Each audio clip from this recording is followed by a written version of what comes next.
नमस्कार, welcome to Raja planning. मैं हूं सत्यम तिवारी। इस वीडियो में बात करूंगा इन इंस्पायर स्कॉलरशिप के बारे में, जो कि दोस्तों यहाँ साइंस स्टूडेंट, अगर आप साइंस में ग्रेजुएशन कर रहे हैं, साइंस स्टूडेंट के लिए इन इंस्पायर स्कॉलरशिप है। और बहुत सारे लोगों को पता नहीं रहता कि गवर्नमेंट की तरफ से आपको 80,000 आप स्कॉलर ले सकते हैं। कुछ प्रोसीजर रहता है, वो सारी चीज़ें यहाँ पे इन इंस्पायर स्कॉलरशिप के बारे में सारी चीज़ें यहाँ पे डिस्कस करूंगा। तो बहुत होता क्या है कि बहुत सारे स्टूडेंट को जिनको पता रहता है वो तो बेनिफिट पा जाते हैं, जो जिनको नहीं पता रहता वो नहीं पा पाते हैं। कंप्लीट डिटेल बात करूंगा, अप्लाई कैसे करना है और उसका डेट्स कब आता है, ये सारी चीजें बताऊंगा। हालांकि डेट्स इसका जनवरी तक आ जाता था हर बार, इस बार लेट हुआ था, 31 जनवरी तक तो नहीं आया था। अभी आप देख के वेबसाइट पे देख सकते हैं। अब यहाँ बात करूँ इन इंस्पायर स्कॉलरशिप का, तो innovation in science, science pursuit for inspired research, इसके बारे में अभी complete. Manage by department of science and technology. Science में आप अगर आप साइंस के स्टूडेंट हैं तो आप ये इसको अप्लाई कर सकते हैं इस पे। हाँ, ये साइंस का मतलब ये नहीं कि आप अगर बीटेक कर रहे हैं, बीटेक के लिए नहीं है। आपको बता दूं, बीटेक या अगर आप एमबीबीएस कर रहे हैं, इन सभी प्रोफेशनल कोर्सेज के लिए नहीं है। ये सिर्फ आप साइंस में अगर रिसर्च कर रहे हैं, रिसर्च के अगर आप फोकस कर रहे हैं, रिसर्च के लिए है। तो जैसे आप बीएससी कर रहे हैं तो इन सभी स्टूडेंट के लिए है। बीएसएमएस के कोर्स कर रहे हैं, रिसर्च कर रहे हैं, तो आप इन सभी ये इसको अप्लाई कर सकते हैं। यहाँ पे बात करूँ तो पोर्टल इसका है www.onlineinspire.government.in। इस पे विजिट करके आप इसको अप्लाई कर सकते हैं। 80,000 पर एनम आपको स्कॉलरशिप मिलता है, यानी कि 80,000 पर एनम आपको मिलता है। 5,000 पर मंथ के हिसाब से आपको मिलता है, और जिसमें से आपको 20,000 बुक वगैरह खरीदने के लिए मिलता है एक्स्ट्रा। तो सारे मिला के साल में टोटल 60 प्लस 20 आपका 80,000 स्कॉलरशिप होता है। और यहाँ पे बात करूँ तो 5 साल तक मिलता है, यानी कि जब तक आप तक कोर्स ग्रेजुएशन करेंगे, जब भी ग्रेजुएशन या पोस्ट ग्रेजुएशन, तब तक आपको मिलता रहेगा।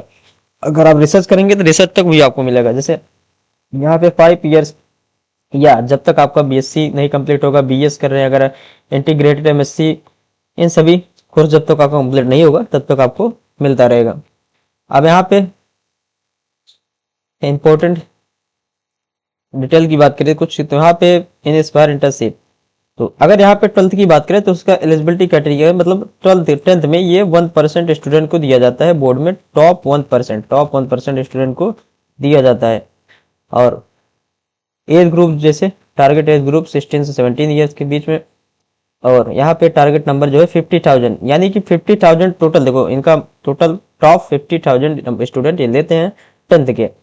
और जिसमें से जैसे मान लीजिए 1% जितना आता है, टॉप 50,000 इनका टारगेट रहता है। और स्कॉलरशिप फॉर हायर एजुकेशन लिए आपको बता दूं कि सभी के लिए है। जैसे स्कॉलरशिप हायर एजुकेशन, साइंस के स्टूडेंट आप रिसर्च करना चाहते हैं, जैसे 1%, इन सभी के एलिजिबिलिटी क्राइटेरिया बताऊंगा किसके लिए क्या एलिजिबिलिटी क्राइटेरिया है। अगर आप पीएचडी कर रहे हैं, या और अगर आप आईआईटी नेक्स्ट के स्टूडेंट हैं, तो इन सभी कॉलेज में क्या है कि ऑटोमेटिक आपको मिलता रहता है। आप ऑलरेडी इसमें एलिजिबल, अगर सभी एग्जाम को क्वालिफाई किए हैं, ये उनके लिए एलिजिबिलिटी है। और यहाँ पे 22 से 27 साल, जैसे टॉप 1000 स्टूडेंट। और यहाँ पे इन इंस्पायर फैकल्टी फेलोशिप पीएचडी वालों के लिए यहाँ पे 100। और ये सब ऑफिशियल सोर्सेज डेटा है आपका। और इन इंस्पायर स्कॉलरशिप एलिजिबिलिटी क्राइटेरिया की बात करें तो 1% स्टूडेंट इन क्लास 12 बोर्ड पे अगर वो जो लिया जाता है, तो 1% आपका अप्लाई कर सकते। टॉप 1% यहाँ पे शॉर्ट लिस्ट किया जाता है।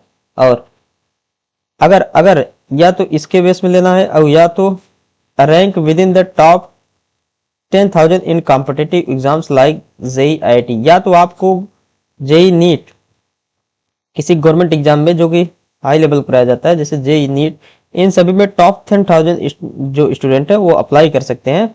और उसके बेस पर आप एडमिशन ले सकते हैं। आपको बता दो कि ये नहीं कि आप जेई नीट निकाल के बीटेक कर रहे हैं आपको ये मिल जाएगा, ये स्कॉलरशिप आपके लिए नहीं है। लेकिन अगर आप जेई नीट निकाले हुए और रिसर्च या साइंस का कोई सा भी कोर्स कर रहे हैं तो उसके लिए, साइंस का, जैसे आप फिजिक्स में कुछ रिसर्च कर रहे हैं, नीट वगैरह निकाल बायोलॉजी में, और जेई मेन से आप किसी एनआईटी में आप साइंस का कोई कोर्स कर रहे हैं तो उसके लिए है ये सब। और पहले क्या था कि केवीपीवाई एनटीएससी वगैरह ये सब आपका होता था, उसके अंडर में भी इसको यहाँ पे मिलता था, लेकिन केवीपीवाई आपका डिसकंटिन्यू कर दिया गया है। तो आप इंटरनेशनल टीएससी वगैरह जो भी एग्जाम से होते होंगे वो इंटरनेशनल, ये पहले 10th में टीएससी वगैरह होता था, पता नहीं वो होता है कि नहीं, तो इसके बेस पर आप ले सकते हैं। जैसे इंटरनेशनल ओलंपियाड के बेस पर भी आप अप्लाई कर सकते हैं।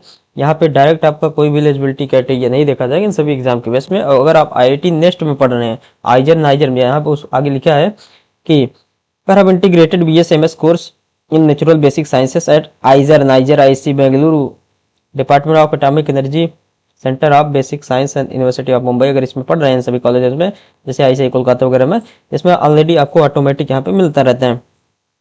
ये आप हम इसको मिलेगा, इसी के तहत मिलेगा, लेकिन इसी एग्जाम के बेस पे आपको कोई भी यहाँ पे एलिजिबिलिटी क्राइटेरिया नहीं देखा जाएगा। ये आपको ऑलरेडी आप एलिजिबल रहेंगे, उसमें आपको मिलेगा।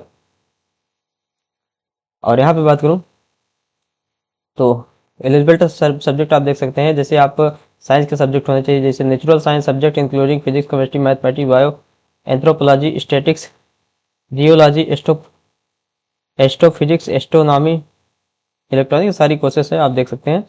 तो बात करें ड्यूरेशन की, ड्यूरेशन जो है 5 साल तक आपको स्कॉलरशिप मिलता है। फर्स्ट ईयर बीएससी में है, फर्स्ट ईयर ग्रेजुएशन के फर्स्ट ईयर में अगर आप अप्लाई कर सकते हैं तब से मिलना स्टार्ट होगा।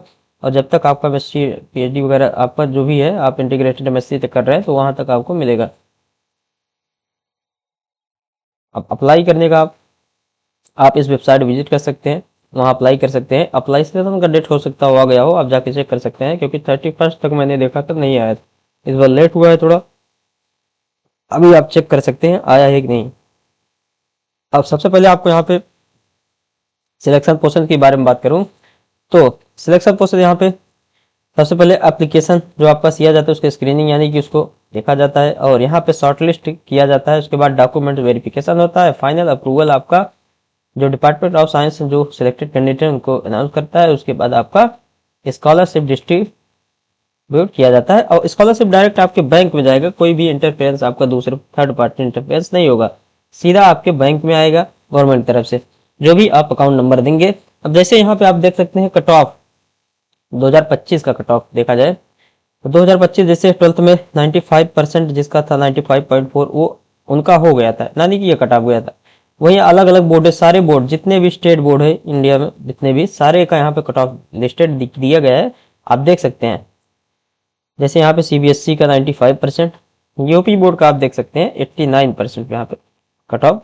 टॉप जो 1% कट ऑफ आया था वो 89%। टॉप 1% स्टूडेंट को दिया जाता है, जैसे जितने भी बोर्ड उस बोर्ड में एग्जाम हुए थे, जितने स्टूडेंट थे उसका टॉप 1% जिसका कट ऑफ इतना गया, देख सकते। अब एप्लीकेशन डेट स्टार्ट होता है जनवरी में, लेकिन इस बार लेट हो गया है। 31 तक तो मैं देखा था नहीं आया था, अभी आप वेबसाइट विजिट करके चेक कर सकते हैं। एंड होता है फरवरी में, और यानी कि आने वाला होगा, अगर नहीं होगा आपको तो इसको आपको ध्यान में रखना है। रिजल्ट रिलीज आपका जून में होता है इसका। उसके बाद डॉक्यूमेंट्स क्या क्या रिक्वायर्ड है, 12th का मार्कशीट आपका मैंडेटरी है, 50 KB का होना चाहिए जेपीजी फॉर्मेट में, और क्लास एक्स यानी कि क्लास 10th का मार्कशीट। ये आपको डेट ऑफ बर्थ के लिए प्रूफ के लिए आपका कंपलसरी है, डॉक्यूमेंट इंपॉर्टेंट है आपका। और endorsement certificate in the prescribed format signed by principle of the college, director of the institute या रजिस्टर ऑफ यूनिवर्सिटी। अगर आप यूनिवर्सिटी में अप्लाई कर रहे हैं तो आपका सर्टिफिकेट आपको देना पड़ेगा, आप उस सर्टिफिकेट यूनिवर्सिटी के आप पढ़ रहे हैं, और साइंड बाय प्रिंसिपल ऑफ या रजिस्ट्रार यूनिवर्सिटी अगर है तो उसका रजिस्ट्रार होना चाहिए, और अगर इंस्टीट्यूट है तो उसका डायरेक्टर या प्रिंसिपल जो भी है आपका उनका साइन होना चाहिए। और eligibility note, advisory note, eligibility note, advisory note provided by state या सेंट्रल गवर्नमेंट के द्वारा। और सर्टिफिकेट अगर आप इनके बेसिस पे ले रहे हैं, जैसे एग्जाम के बेसिस, जैसे जेई मेंस एडवांस के बेसिस पे अप्लाई कर रहे हैं, नेट के, केवीपीवाई, जेबी, एनएसटी, एनटीएससी, केवीपीआई की डिसकंटिन्यू कर दिया गया है, तो इन सभी का सर्टिफिकेट आप यानी कि रिपोर्ट कार्ड वगैरह सारा सर्टिफिकेट आपको देना पड़ेगा, इंटरनेशनल ओलंपियाड वगैरह देना पड़ेगा। ये दोस्तों और बता दूं कि आपका direct SBI state bank of India जो कि गवर्नमेंट का सेंट्रल बैंक है आपका, यहाँ पे इसके अकाउंट से सीधा आपके जो भी बैंक का आपकी अकाउंट फिल रहेगा वहाँ पे आपको ट्रांसफर कर दिया जाएगा जो भी आपका मनी होगा। ये दोस्तों आपका जो भी है इसके बारे में कंप्लीट डिटेल्स।